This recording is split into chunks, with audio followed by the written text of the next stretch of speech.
शेख फरीद नावाचा एक कृष्ण भक्त होता, कवी होता म्हणा, होता कृष्ण भक्त. तर त्याने अशी कल्पना केली की वाट बघता बघता भगवंताची आता आपण गलित गात्र झालो, काही करायची आपल्यामध्ये शक्ती राहिलेली नाही आणि आता कुत्रे कावळे आपल्याला टोचून खाणार. तर एक कावळा येऊन बसतोच तिथे. तर हा शेख फरीद त्या कावळ्याकडे बघून असं म्हणतो की कागा सब तन खाईये, सगळं शरीर माझं खाऊन टाक. काका सब तन खाईये, कागा सब तन खाईये, चुन खाइयो मांस, माझं मांस अगदी चुन करके खा लो. बघा आता तो काही करताच येत नाही आहे, प्रतिकारही करत नाही, तर खा म्हणतो तो. दो नैना छोड दो पिया मिलन की आस, तू सगळं माझं अंग खाऊन टाक, डोळे मात्र ठेव, कारण का त्याला भेटायची आस माझ्या मनामध्ये लागली. इतकं इतकं लाली मेरे लाल की जित देखूं तित लाल, लाली देखन मैं गई मैं भी हो गई लाल. असं हळूहळू त्याच्याशी हे सगळं आहे ना, सतत चिंतन आणि सतत त्याचा ध्यास याने शक्य आहे. पण हे करताना व्यवहार सोडायचा नाही आहे. माझं जे व्यावहारिक कर्तव्य आहे ते मी करेनच, पण ते करताना माझ्या आतला संवाद कोणाशी असेल, बाह्य संवाद जगाशी असेल, आत्मसंवाद फक्त कृष्णाशी पाहिजे, आपल्या इष्टाशी पाहिजे. मग असा रस आपल्या जीवनामध्ये या लीलांचं वर्णन ऐकताना हळूहळू निर्माण होतो आणि मग त्या रसाची आपल्याला एकदा गोडी लागली की मग बाकीचं, काल जसं मी म्हटलं ना की बाकी काय, साखर शेरडी नो रसत त्याची नो. कशाचा रस तुला वाटतोय? राधाकृष्ण बोल, राधाकृष्ण बोल, राधाकृष्ण. मग हा रस आपल्याला मिळावा तर काय व्हायला पाहिजे? ज्या नोटवर आपण सुरू केलं तर आपल्यातलं लहान मूल आहे तसं ठेवलं पाहिजे, म्हणजे निरागसता तशीच ठेवली पाहिजे आणि छोट्या छोट्या गोष्टीचा आनंद घेता आला पाहिजे, कुठल्याही प्रकारच्या छोट्या मोठ्या गोष्टीचा आनंद. आणि तो आनंद आपण घेतो आहोत पहिल्या पातळीवरती ते प्रकट करावं लागतं. रोज जेवतो आपण घरी, एखाद्या वेळेला खरोखरच एखादी भाजी इतकी अप्रतिम बनवून जाते, पाकक्रिया आहे ती, कधी कधी बिघडते, पण बिघडू शकते. पण ती भाजी चांगली झाली ना तर ते फक्त बका खाण्यावरूनच कळलं पाहिजे असं नाही. देवाने तोंड दिलंय, जीभ दिली आहे आणि प्रत्येक वेळी नाक दिलंय ते मुरडायसाठी दिलेलं नाही आहे. तर म्हणावं आज अन्नपूर्णा खुश दिसते. ती विचारते का हो, तिला माहीत असतं, तिनेच बनवलेलं असतं. भाजी अप्रतिम झाली, अप्रतिम. असं वाटतंय की आज तुझ्या हातामध्ये कोणता रस तयार झाला, बरं वाटतं. आणि स्त्रीला दुसरं काही नको असतं, एक ॲप्रिसिएशन पाहिजे असतं, एक जाणीव पाहिजे असते तिने केलेल्या कष्टाची. मोठ्या प्रयत्नाने ती करत असते, नवरा समाधानी व्हावा अशी तिची इच्छा असते. पण जेवायला बसल्यावर नवरे बैल कसे होऊन जातात हेच कळत नाही मला. ते गवत खाल्ल्यासारखंच जेवतात. अरे रसा पूर्ण खा ना, नाहीतर मग अगदी एक अल्टिमेट शेवटचा बॉल असतो त्यांच्याकडे, पुरणाची पोळी केली आहे, तो कटाची आमटी आईसारखी नाही झाली. आता ह्या सगळ्या मेल्यांची आई कटाची आमटी करण्यात एवढी एक्सपर्ट का होती, का कटकारस्थानं करण्यात एक्सपर्ट होती, देव जाणे. आता हे काय आहे माहिती आहे का, आईपेक्षा चांगली झालेली असू शकते, आई करते तशीही झालेली असू शकते, थोडंफार 19-20 झालेलं असू शकतं, पण आपण कंडिशन्ड असतो. जन्माला आल्यापासून जिच्या हातचं खातो, दुसरी करून घालायला येईपर्यंत, लग्न होईपर्यंत त्या चवीशी आपण इतके जोडले गेलेले असतो की मग तसं झालं नाही असं म्हणतो. प्रत्येक पुरुषाची आई जसं स्वयंपाक करते तसं बायकोला येतच नसतो कधी, कारण का इतकी वर्ष, 20 वर्ष, 15 वर्ष, 18 वर्ष, जुना असेल तर 19-20 वर्षापर्यंत, आता 30-35 वर्षापर्यंतही आता अशी नाजूक सुकुमार नवरी आणि तिला शोभणारा तसाच तरुण नवरा, असं नाही. हे हिचं 4-5वं लग्न आहे की काय असं वाटावं अशा वयात. तसाच थोराड, जुनाट, बटबटीत चेहरा, बटबटीत, कसलाही आनंद नाही. मग ते लिंपण करून येतात. ते काय पिवडी फक्की बिक्की सगळं, पुट्टी पुट्टी, टाटाची पुट्टी.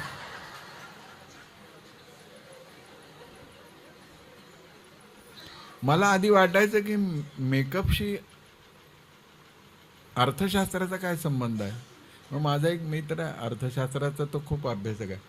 त्याला मी म्हटलं की हे ब्युटी पार्लर, मेकअप ह्याच्याशी इकॉनॉमिक्स किंवा हे अर्थशास्त्र आहे. तो म्हणाला का नाही, काही संबंध नाही. मी म्हटलं ते फिस्कल करतात ना. तो म्हणाला गधड्या, फिस्कल नाही, फेशियल असतात ते.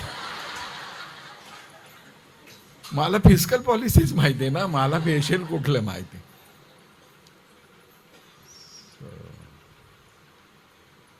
लहान मुलं आहे ना, ते ॲप्रिशिएट करतं, कारण का त्याला निरागसतेने छान झालेलं छानच म्हणतं, आवडलं नाही तर नाही म्हणतं.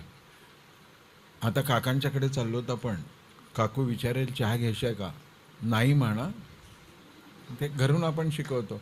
काकू विचारते तुला घ्यायचं बंटी चहा, हो.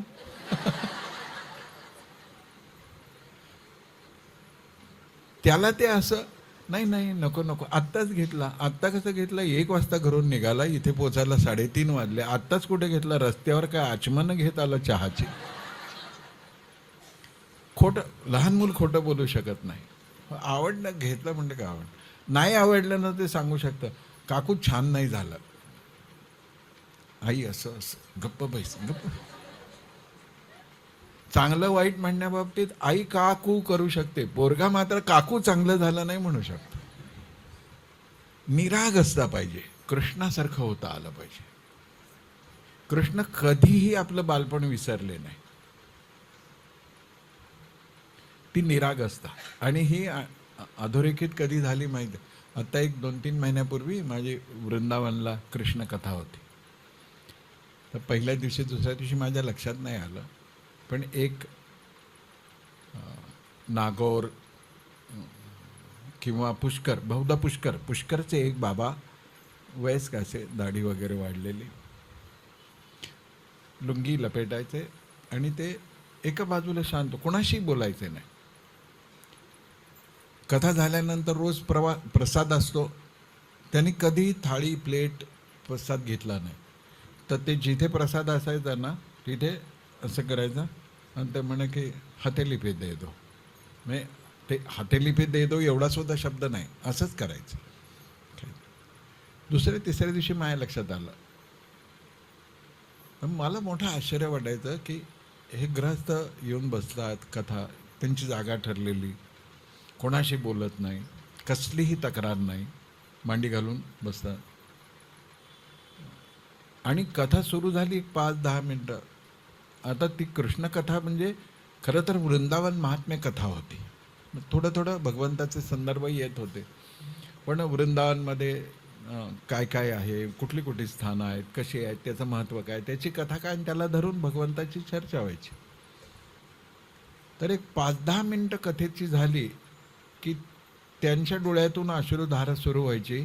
ती अगदी शेवट कृष्णाची आरती होईपर्यंत, वृंदावनची आरती, यमुना मैयाची आरती होईपर्यंत ते उठायचे, तिथून नमस्कार करायचे, तिकडे जिथे प्रसाद देतात तिथे जायचे, घ्यायचे, निघून जायचे. ज्या हॉलमध्ये होती कथा तिथे आसपास कुठेतरी ते राहत असतील, पण मला फार उत्सुकता होती. मग शेवटच्या दिवशी मी म्हटलं की आता ह्यांना पकडायचंच. तर कथा वगैरे झाली, प्रसाद त्यांनी तो तसाच हातावर घेतला. मग मी गेलो त्यांच्याकडे. मैं म्हटलं कि बाबूजी, मन करता है कि आपके साथ आज मैं प्रसाद पाऊं. शांत. मैं आपकी थाली लगाने के लिए बोलता हूं. शांत, काही उत्तर नाही. माझ्या पुढे त्याने असाच हात केला. मी म्हटलं की आज हाथीलिपी नहीं दूंगा, और जीत करोगे तो हाथीलिपी चांद रख दूंगा. मग त्यांनी माझ्या तोंडावर हात ठेवला. मला वाटलं त्यांनी मौन ठेवलं आहे. तर मौन नव्हतं, बोलत होते ते. नाही, नंतर कळलं मला. राजस्थानहून आलो वगैरे, मग ते माहिती होती. 90% पुष्करचेच होते ते. कन्फ्यूज आहे मी, नागौर की पुष्कर. मग बसलो आम्ही. तर ते म्हणाले की मैं पूरे साल भागवत जी ही सुनता हूँ, पूरे, दूसरा कुछ करता घर पे ठीक है, सब खुशहाल है, लेकिन मैं जहाँ कहीं पर भी भागवत जी होती है वहीं जाता हूँ. किती वर्ष झाले? ते म्हणाले लगभग 12 साल हो गए. तो 12 वर्ष राऊंड द इयर फक्त भागवत ऐकायचं. मग त्या माणसाकडे काय स्टॉक असेल. मग मी म्हटलं की बाबूजी आशीर्वाद दोघे. तोपर्यंत शब्द नव्हतेच ना, नुसतं. मी म्हटलं की इतनी कथाएं आपने सुनी, कुछ सार हमें बता दो, कुछ निचोड़ हमें दे दो, वही आज हमारा प्रसाद होगा. मग ते हसले. 1-2 मिनिट असं शांत बसले. आणि त्या दिवशी मी हे इनोसन्स, लहान मूल वगैरे सांगत होतं, त्यांनी ते पकडलं होतं. आणि ते मी समोर आहे, कोणी ऐकणार आहे, काही नाही, ते असं दूर बघत होते ना, तर जणू काही त्यांना तिथे बाळकृष्ण दिसत आहेत, असं त्यांचा सगळा आविर्भाव होता. आणि एकटक असं बघितलं आणि म्हणाले, मारो लाडलो कन्हैया. तर मी म्हटलं आता हे बोलायला लागले, मारो लाडलो कन्हैया. आणि पुन्हा त्यांनी तिकडे बघितलं, बिरा घुंगराळा बाल, म्हणजे त्याचे कुरळे कुरळे केस, म्हणजे जणू त्यांना तिकडे दिसत होतं ते. बडी बडी आख्या, लुभावणे हसू, लहान मूल दिसावं असं. आणि इतकं प्रामाणिक होतं ते, इतकं प्रामाणिक होतं. आणि काय पाठ वगैरे केलं असेल काय, कारण मी हे बोलणार आहे त्यांना काय माहीत. ते फक्त असं मी उतरलो की असं करायचे, निघून जायचे. समज. आता मी प्रयत्न करत होतो की त्यांना काय सांगायचं आहे आपल्याला. पहिलंच वाक्य असं मला वाटलं की मारो लाडलो कन्हैया. मला स्ट्राईक झालं की हे लहानपण म्हणजे बालमूर्ती ह्यांच्या डोक्यामध्ये पक्की आहे. मग त्याच्या कुरळ्या, बिरा घुंगराळा बाल, घुंगराळा म्हणजे कुरळे कुरळे, जणू समोर दिसावं. मला आश्चर्य, आजही माझ्या अंगावर काटा येतो की त्यांना काय दिसत होतं. बडी बडी आंख्या, कृष्णाचे डोळे खूप मोठे होते, मस्त होते. आणि पुढचा शब्द मला फार आवडला होता, तो म्हणाले की लुभावण हसू.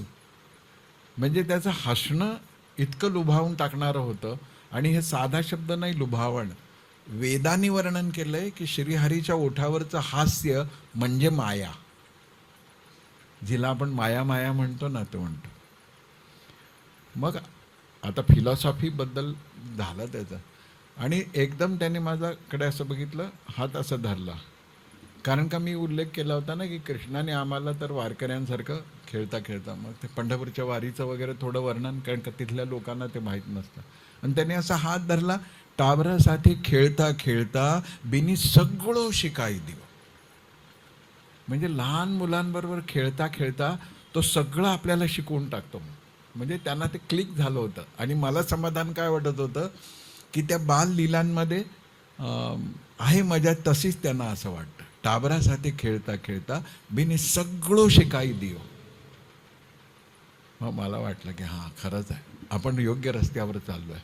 कारण का इतक्या कथा ज्यांनी ऐकल्या ना. मग भागवत जी तो प्रीत रसनी काणी है. आता कृष्णाचं झाल्यावर ते म्हणाले भागवत जी तो प्रीत रसनी कहाणी आहे, म्हणजे प्रेमरसाची कहाणी आहे, प्रीत रसनी कहाणी. तेही पटण्यासारखंच होतं. सगळं भागवत जी प्रेमाशिवाय दुसरं काही नाही. जुवताई मोक्ती दे बाळो महामंत्र आहे. म्हणजे ज्याला भागवतजी कळालं, समजलं, वाचलं, त्याला मुक्ती देणारा महामंत्र आहे. He spoke 10 lines. मी 8 दिवस जे सांगत होतो ते त्याने 10 ओळीत सांगितलं. मला इतकं आश्चर्य वाटलं त्यांचं. आणि तरी मौन. मौन.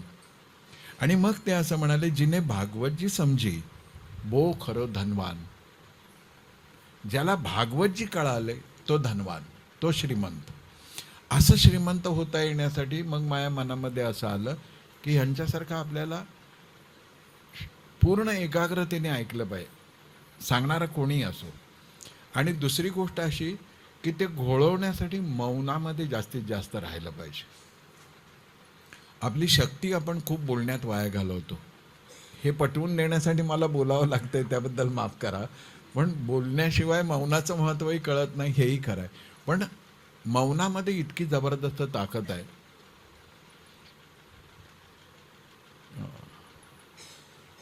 सांग, थोडं खाजगी आहे पण सांगतो. दरवर्षी जवळजवळ 15-20 कधी कधी 30 पण महिना 2 वेळा मी नैनितालला जातो. तिकडे अरविंद आश्रम आहे. 95 सालापासून जातो. आणि सकाळची माझी सत्र पहाटे सुरू झाली की 11-11:30 चालतात. 11 नंतर रिकामा असतो. मग 11 बोलणं सगळं होऊन गेलं की मुळात नैनितालपासून 900 फूट उंचावर आश्रम आहे. त्या आश्रमातल्या सगळ्यात उंच भागावरती एक खोली आहे, तिथे निवास असतो. 11-11:30 वाजता प्रसाद घेतला, वर गेलं की दुसऱ्या दिवशी सकाळी 6 वाजताच खाली यायचं. आणि माझ्या असं लक्षात येतं, इतकी एनर्जी येते. एक तर हिमालय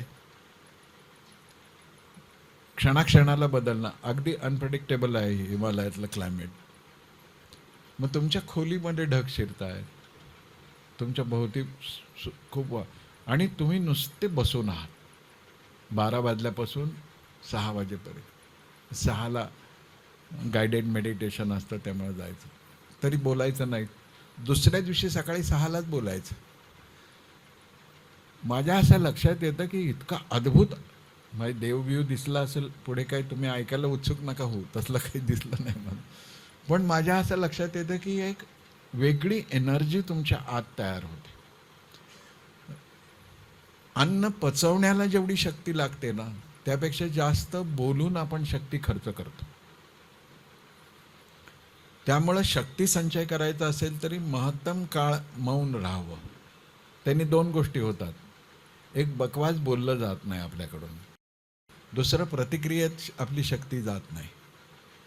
आणि तिसरी गोष्ट अशी की जसं मौन दृढ होतं, मौन म्हणजे नुसतं गप्प बसणं नव्हे, मौन ह्याचा अर्थ शून्य होणं.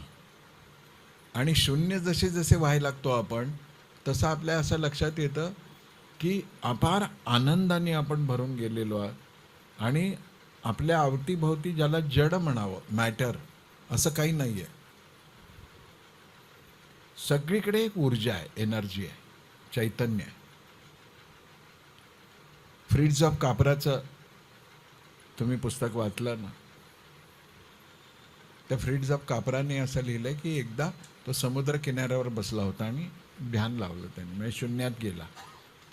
तर तो म्हणाला की माझ्या समोरच्या लाटा हळूहळू नाहीशा झाल्या, वाळूचे किनारे नाहीसे झाले, जवळ दुसरं तसं काही नव्हतं, झाडंही नाहीशी झाली. आणि सगळीकडे मला काय दिसलं तर फक्त लहरी दिसल्या, लहरी.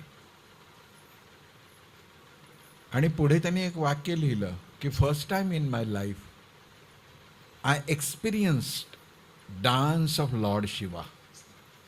हे सगळं जगामध्ये जे काही स्पंदन आहेत ना, ते शिवजींचं नृत्य आहे असं तो म्हणतो. जरूर वाचा, जुनं पुस्तक आहे, जरूर वाचा. असो, तर या सगळ्या गोष्टी अशासाठी आहेत की माझं मन जितकं लहान मुलासारखं होईल आणि शांत होईल, तितकं तितकं मला कृष्ण लीलांचं रहस्य कळायला लागतं. एरवी आपल्यासाठी गोष्टी आहेत, आनंद तर येईलच, तो घ्यावाही, पण हळूहळू मला त्या रसामध्ये उतरता आलं पाहिजे. माझ्या मित्रांबरोबर घडलेल्या सगळ्या घटना बघा. काल की परवा मी तुम्हाला म्हणालो, शाळेतनं मूल आलं ना, त्याला आईवडिलांशी काही बोलायचं असतं, तेव्हा आपल्याकडे वेळ नसतो. तसं छोट्या छोट्या गाई गुरांना घेऊन, वासरांना घेऊन कृष्ण भगवान मित्रांसह वनात जायचे. मग वनात काहीतरी घडायचंच. मग बकासुराचा वध केला. तो भीमवाला बकासूर नाही, इकडे नदीच्या प्रवाहात उभा राहिलेला डोळे मिटून आणि मासा आला की उचलणारा. तर त्यातून सांगितलं की बकासुराचा वध म्हणजे दांभिकपणाचा वध मी केला. पूजा करताना किती लोक आपल्याला बघतायत, इकडेच आपलं लक्ष असतं. ज्यांनी बघायला पाहिजे आपल्याकडे तो बघतोय की नाही, द्वारकाधीश, ते नाही. मग मी उभा आहे ना आता, तर माझ्याकडे कोण कोण बघताय? बकासूर आहे, वत्सासूर आहे, तरुण आहे, अर्धांड आहे आणि उन्मत्त आहे. तर ते काय म्हणाले की जवानी में होश जोश चाहिए पर होश भी चाहिए, म्हणून त्या वत्सासुराचा वध केला. असे अनेक प्रसंग, एक एक दुर्गुण काढून टाकण्यासाठी या सगळ्या लीला. मग हे सगळं जे काही घडलं ते मुलं घरी गेली बालगोपाल की आपल्या आईवडिलांना आजी आजोबांना सांगायचे. श्री शुकदेवजी महाराज राजा परीक्षिताला सांगतात की राजा, रोजच्या रोज जे काही वनात घडायचं ते आपल्या घरी सांगणाऱ्या मुलांनी एक गोष्ट मात्र 1 वर्षाने घरच्यांना सांगितली. 1 वर्षभर नाही सांगितली. राजा परीक्षिताला आश्चर्य वाटलं. त्यांनी विचारलं, असं कसं काय झालं? तर नैमिषारण्यामध्ये ही सगळी हकीकत सूत शौनकांना सांगताना असं म्हणतात की असं घडण्याचं कारण एक लीला भगवंताची आहे. ती काय होती? तर सगळी मुलं एकदा वनामध्ये आपल्या छोट्या गाई वासरं घेऊन येत होती, गात येत होती. एकदम त्यांना एक गुहा दिसली, गुफा. आणि त्यांनी विचारलं की लाला, ये नई ही नवी गुफा कुठून आली? आता कृष्णाने पण बघितलं, हां एक गुफा आहे. ते म्हणे आपण नवीन रस्त्याने आलो का? तर म्हणाल नाही, आपण त्याच रस्त्याने आलो. मग रोज आपल्याला का दिसली नाही गुहा? तर तो म्हणाला, अरे आपण खेळण्या या नादात असो. मग पोरं म्हणाली, चल ना या गुहेत जाऊ. उत्सुकता असते. तो म्हणाला, जाऊ द्या ना, काळोख आहे, कशाला जायचं? नाही ना म्हणे, चल जाऊ आपण. सगळे आत गेले आणि आत गेल्यानंतर हळूहळू कर्र असा आवाज यायला लागला. तर श्रीकृष्णाने आपल्या मित्रांना सांगितलं, अरे गुहेत आलो ना आपण, आनंद झाला की नाही? तर काठ्या जरा वर करा आणि घट्ट धरा. मी पण माझी काठी धरतो. मित्र म्हणाले, आता हे नवीन खूळ काय?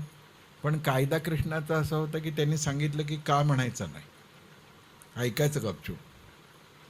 आणि तो कर्र आवाज होता, तो ती गुहा वरून खालून अशी जबडाजवळ यावी तशी जवळ येत चालली. तो होता आघासूर. आघासुराने अकराळ विक्राळ एका हिंस्र अजगरासारखं रूप घेतलं होतं आणि तो गुहा वाटत होता. आता अघ म्हणजे सुद्धा पाप, पुतना म्हणजे सुद्धा पुण्य नसणं. पण पुतनेच्या पुण्य नसण्यामध्ये कृष्णासक्तीचा एक छोटासा पदर आहे. आघासुरामध्ये मात्र क्रूरतेशिवाय काही नाही. आणि हा सगळ्या जगाला, तिन्ही लोकाला त्राहीमाम करून सोडणारा राक्षस आहे. आणि जबडा मिटायला लागल्याबरोबर कृष्णाची आज्ञा होती की काठ्या करा. कृष्णाने आपली सगळी ताकद त्या काठीत होती. आज तो आघासूर जसा जबडा दाबत गेला, काठ्या आरपार त्याच्या जबड्यातून बाहेर गेल्या आणि आघासूर मरून पडला. सगळी मुलं बाहेर आली. कृष्णाने पाहिलं का काहीच झालं नाही, लीला आहे, त्याला कशाची भीती आहे. सगळी मुलं आपले परत आपल्या आपल्या वाटेला गेली.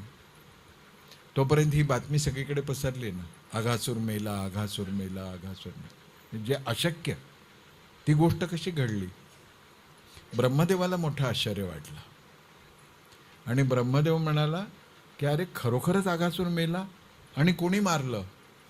तर ब्रह्मदेवाच्या दूतांनी त्यांना सांगितलं की गोकुळामध्ये एक गवळ्याचा कोणी पोर आहे, कृष्ण नाव आहे त्याचं, आणि तो असलं सगळं उपद्व्याप करत असतो आणि लोक आता त्याला देवच मानायला लागलेले आहेत. पहिल्या 2-3 वाक्याने ब्रह्मदेवाला काही वाटलं नाही. शेवटच्या वाक्याने ब्रह्मदेवाला वाटलं की आता रिव्होल्ट, क्रांती होणार. ह्याला लोक देव समजायला लागले तर आपली पोझिशन काय? ब्रह्मदेवाने ठरवलं की गवळ्याचा पोरगा देव कसा काय असू शकतो, एकदा बघू तरी आपण. तोपर्यंत गायी चरायला सोडल्या होत्या. हे सगळी मुलांचं खेळून झालं होतं.